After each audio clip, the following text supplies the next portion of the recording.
नमस्कार मित्रांनो, महाटेट IBPS पॅटर्नवर आधारित रिपीटेड आणि एक्सपेक्टेड PYQs आज आपण सोडवणार आहोत। प्रश्न क्रमांक 1, गोदावरी नदीचा उगम महाराष्ट्रात कोठे होतो? त्र्यंबकेश्वर। प्रश्न क्रमांक 2, कृष्णा नदी खालीलपैकी कोणत्या ठिकाणी उगम पावते? महाबळेश्वर। प्रश्न क्रमांक 3, भीमा नदीचे उगमस्थान कोणते आहे? भीमाशंकर।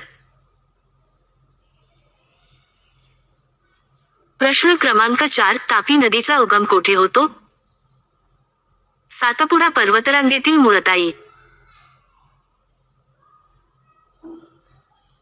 प्रश्न क्रमांक 5, नर्मदा नदीचा उगम कोठे होतो, जिची महाराष्ट्रात अगदी कमी सीमा 54 किलोमीटर आहे?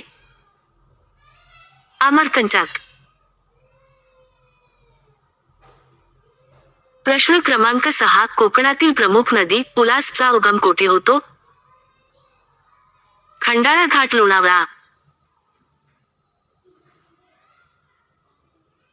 प्रश्न क्रमांक 7, विदर्भातील महत्त्वाच्या वैनगंगा नदीचा उगम कोठे होतो? मध्य प्रदेशातील शिवनी जिल्हा। प्रश्न क्रमांक 8, मराठवाड्यातील मांजरा नदीचा उगम कोणत्या जिल्ह्यात होतो? बीड पाटोदा पठार। प्रश्न क्रमांक 9, वैतरणा ही उत्तर कोकणातील महत्त्वाची नदी कोठे उगम पावते?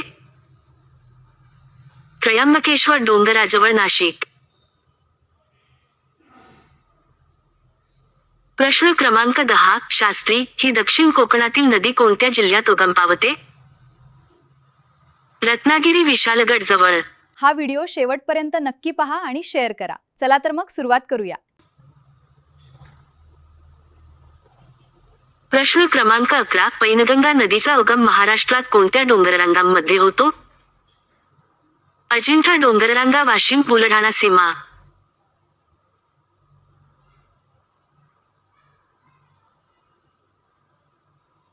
प्रश्न क्रमांक 12, गोदावरी, कृष्णा आणि भीमा या महाराष्ट्रातील नद्या प्रामुख्याने कोणत्या दिशेने वाहतात? पूर्व वाहिनी। प्रश्न क्रमांक 13, तापी आणि नर्मदा या नद्या महाराष्ट्राच्या कोणत्या प्रकारच्या नद्या आहेत? पश्चिम वाहिनी। प्रश्न क्रमांक 14, कोकणातील बहुतांश नद्या सह्याद्रीवरून निघून कोणत्या दिशेने वाहतात?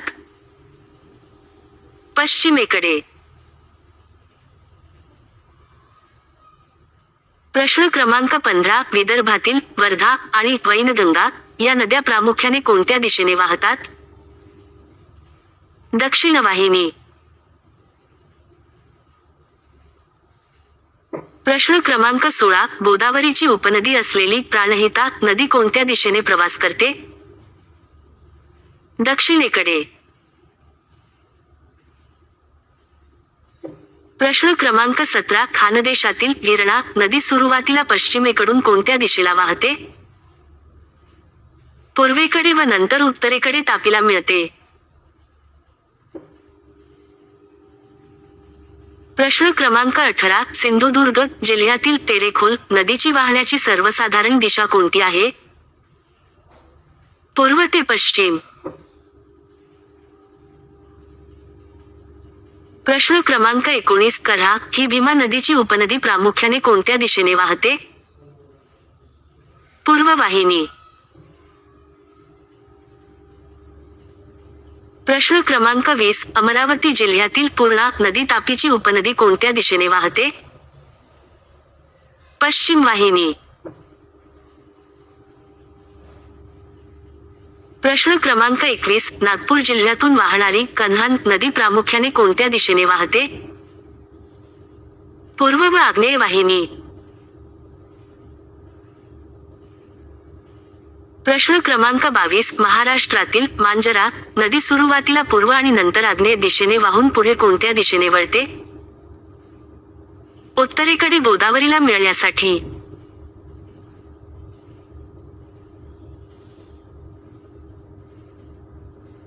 प्रश्न क्रमांक 23 महाराष्ट्रातील पूर्ववाहिनी नद्या उदा, गोदावरी, कृष्णा शेवटी कुठे जाऊन मिळतात? बंगालचा उपसागर. प्रश्न क्रमांक 24 तापी आणि नर्मदा या पश्चिम वाहिनी नद्या शेवटी कुठे समाप्त होतात? अरबी समुद्र खंभातचे आखात. प्रश्न क्रमांक 25 कोकणातील उल्हास, वैतरणा या नद्या शेवटी कुठे विलीन होतात? अरबी समुद्र खाड्यांच्या माध्यमातून. प्रश्न क्रमांक 26 भीमा नदी महाराष्ट्रातून वाहून पुढे कर्नाटक राज्यात कोणत्या नदीला जाऊन मिळते? कृष्णा. प्रश्न क्रमांक 27 विदर्भातील वर्धा नदी शेवटी कोणत्या नदीत विलीन होऊन प्राणहिता बनते? वैनगंगा. प्रश्न क्रमांक 28 पैनगंगा ही नदी शेवटी कोणत्या नदीला जाऊन मिळते? वर्धा. प्रश्न क्रमांक 29 प्राणहिता हा एकत्रित जलप्रवाह शेवटी कोणत्या नदीला जाऊन मिळतो? गोदावरी कालेश्वरम जवळ. प्रश्न क्रमांक 30 पुणे जिल्ह्यातील मुळा नदी शेवटी कोणत्या नदीला मिळते? मुठा. स्मार्ट अभ्यासाची सोपी सुरुवात फक्त लिप स्मार्ट स्टडी. चॅनलवर नवीन असाल तर अशाच नवनवीन शैक्षणिक व्हिडिओजसाठी आत्ताच लाईक, शेअर आणि सबस्क्राईब करा आणि बेल आयकॉन नक्की दाबा. प्रश्न क्रमांक 31 खानदेशातील पांझरा नदी शेवटी कोणत्या नदीला जाऊन मिळते? तापी. प्रश्न क्रमांक 32 रत्नागिरीतील वसिष्ठी नदी शेवटी कुठे समाप्त होते? दाभोळच्या खाडीत अरबी समुद्र. प्रश्न क्रमांक 33 सिंधू फना ही नदी शेवटी कोणत्या नदीची उपनदी म्हणून तिला मिळते? गोदावरी.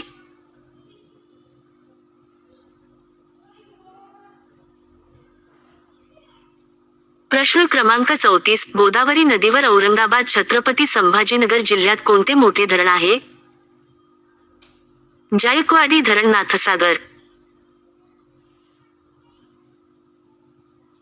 प्रश्न क्रमांक 35 भीमा नदीवर सोलापूर जिल्ह्यात असणारे यशवंतसागर जलाशय कोणत्या धरणाचे आहे? उजनी धरण. प्रश्न क्रमांक 36 कृष्णा नदीवर सातारा जिल्ह्यात बांधण्यात आलेले महाराष्ट्राची भाग्यलक्ष्मी समजले जाणारे धरण कोणते? कोयना धरण. शिवाजीसागर. प्रश्न क्रमांक 37 भोगावती नदीवर कोल्हापूर जिल्ह्यात छत्रपती शाहू महाराजांनी कोणते धरण बांधले? राधानगरी धरण. लक्ष्मी तलाव. प्रश्न क्रमांक 38 नागपूर जिल्ह्यातील पेंच नदीवर कोणते प्रसिद्ध धरण बांधले गेले आहे?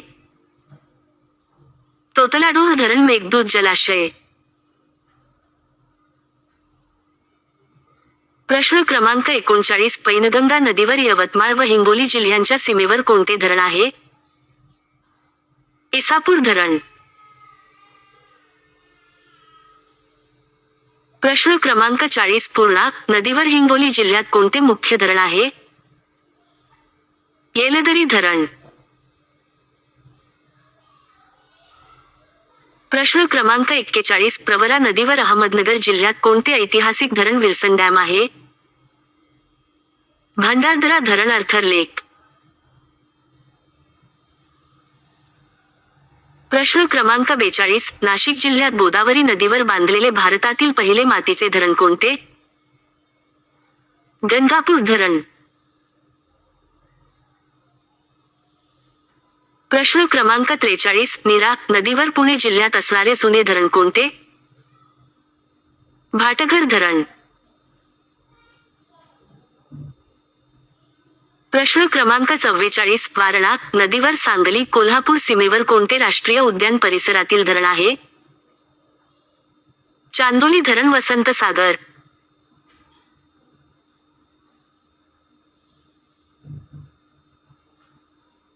प्रश्न क्रमांक 45 गोदावरी नदीच्या काठावर वसलेले दक्षिण काशी म्हणून ओळखले जाणारे प्रसिद्ध तीर्थक्षेत्र कोणते? नाशिक आणि पैठण, नांदेड. प्रश्न क्रमांक 46 भीमा नदीच्या चंद्रभागा काठावर महाराष्ट्रातील कोणते सर्वोच्च वैष्णव तीर्थक्षेत्र वसले आहे? पंढरपूर. प्रश्न क्रमांक 47 इंद्रायणी नदीच्या काठावर संत ज्ञानेश्वरांची समाधी असलेले कोणते पावन तीर्थक्षेत्र आहे? आळंदी. प्रश्न क्रमांक 48 संत तुकाराम महाराजांचे जन्म व कर्मभूमी असलेले देहू हे तीर्थक्षेत्र कोणत्या नदीकाठी आहे? इंद्रायणी. प्रश्न क्रमांक 49 खंडोबाचे प्रसिद्ध मंदिर असलेले जेजुरी हे ठिकाण कोणत्या नदीच्या खोऱ्यात काठाजवळ आहे? कऱ्हा नदी. प्रश्न क्रमांक 50 कृष्णा आणि कोयना यांच्या संगमावर वसलेले प्रीतिसंगम असणारे कराड हे शहर कोणत्या जिल्ह्यात आहे, जे यशवंतराव चव्हाणांचे समाधीस्थळ आहे? सातारा. प्रश्न क्रमांक 51 शीखांचे पवित्र तीर्थक्षेत्र सचखंड गुरुद्वारा नांदेडमध्ये कोणत्या नदीकाठी आहे? गोदावरी. प्रश्न क्रमांक 52 दत्तात्रेयांचे प्रसिद्ध मंदिर असलेले गाणगापूर किंवा नरसोबाची वाडी हे क्षेत्र कोणत्या नदीच्या संगमावर आहे? कृष्णा, पंचगंगा. प्रश्न क्रमांक 53 औंढा नागनाथ हे ज्योतिर्लिंग क्षेत्र हिंगोली जिल्ह्यातील कोणत्या नदीच्या खोऱ्यात मोडते? कयाधू नदी खोरे. प्रश्न क्रमांक 54 कन्हान नदीच्या तीरावर असणारे नागपूर जवळील प्रसिद्ध रामटेक हे धार्मिक स्थळ कोणाशी संबंधित आहे? प्रभू रामचंद्र व कवी कालिदास. प्रश्न क्रमांक 55 नेवासे हे तीर्थक्षेत्र जिथे संत ज्ञानेश्वरांनी ज्ञानेश्वरी लिहिली ते कोणत्या नदीकाठी आहे? प्रवरा नदी.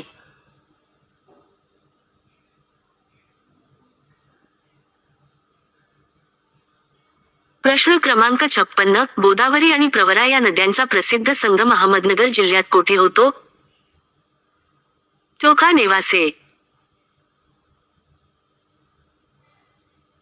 प्रश्न क्रमांक 57 कृष्णा आणि कोयना या नद्यांचा प्रीतिसंगम कोठे होतो? कराड. प्रश्न क्रमांक 58 तापी आणि पूर्णा या नद्यांचा संगम जळगाव जिल्ह्यात कोणत्या पवित्र ठिकाणी होतो? चांगदेव. प्रश्न क्रमांक 59 भीमा आणि नीरा या नद्यांचा संगम सोलापूर पुणे सीमेवर कोठे होतो? नीरा, नृसिंहपूर. प्रश्न क्रमांक 60 कृष्णा आणि पंचगंगा या नद्यांचा संगम कोल्हापूर जिल्ह्यात कोठे होतो? नरसोबाची वाडी, कुरुंदवाड. प्रश्न क्रमांक 61 भीमा आणि सीना या नद्यांचा संगम कोठे होतो? कुंडल, सोलापूर.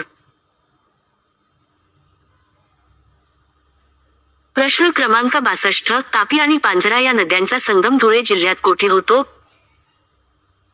प्रकाशे.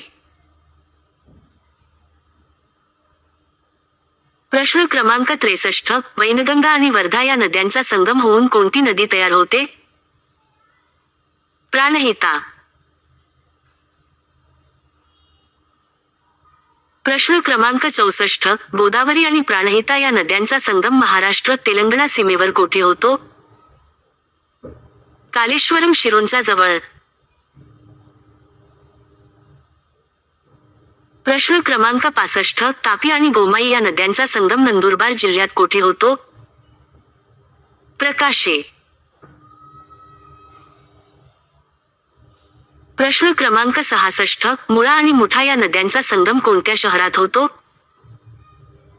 पुणे.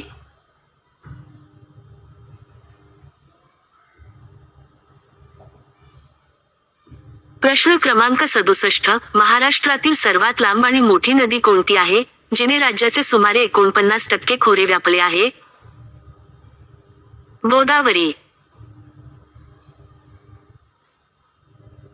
प्रश्न क्रमांक 68. हिंगोली शहर कोणत्या नदीच्या काठावर वसलेले आहे? कयाधू. प्रश्न क्रमांक 69. पांझरा नदीच्या काठावर खालीलपैकी कोणते महत्त्वाचे शहर वसलेले आहे? धुळे. प्रश्न क्रमांक 70. दक्षिण कोकणातील तेरेखोल नदी ही महाराष्ट्र आणि कोणत्या राज्याची नैसर्गिक सीमा निश्चित करते? गोवा. प्रश्न क्रमांक 71. कोल्हापूर हे प्रसिद्ध शहर कोणत्या नदीच्या काठावर वसलेले आहे? पंचगंगा. प्रश्न क्रमांक 72. महाराष्ट्रातील कोणत्या नदीला दक्षिण भारताची गंगा किंवा वृद्ध गंगा म्हणतात? गोदावरी. प्रश्न क्रमांक 73. अमरावती जिल्ह्याची वायव्य सीमा कोणत्या नदीने तयार झाली आहे? तापी. प्रश्न क्रमांक 74. चंद्रभागा हे खालीलपैकी कोणत्या नदीचे पंढरपूर येथील स्थानिक नाव आहे? भीमा. प्रश्न क्रमांक 75. कारंजा वाशिम येथील ऐतिहासिक पार्श्वभूमी लाभलेली अरांत नदी ही कोणत्या नदीची उपनदी आहे? पैनगंगा. प्रश्न क्रमांक 76. उत्तर कोकणातील सूर्य आणि पिंजाळ या नद्या कोणत्या मुख्य नदीच्या उपनद्या आहेत? वैतरणा. प्रश्न क्रमांक 77. सांगली शहर कोणत्या नदीच्या काठावर सुंदर रीतीने वसलेले आहे? कृष्णा. स्मार्ट अभ्यासाची सोपी सुरुवात फक्त लिप स्मार्ट स्टडी. चॅनलवर नवीन असाल तर अशाच नवनवीन शैक्षणिक व्हिडिओजसाठी आत्ताच लाईक, शेअर आणि सबस्क्राईब करा आणि बेल आयकॉन नक्की दाबा.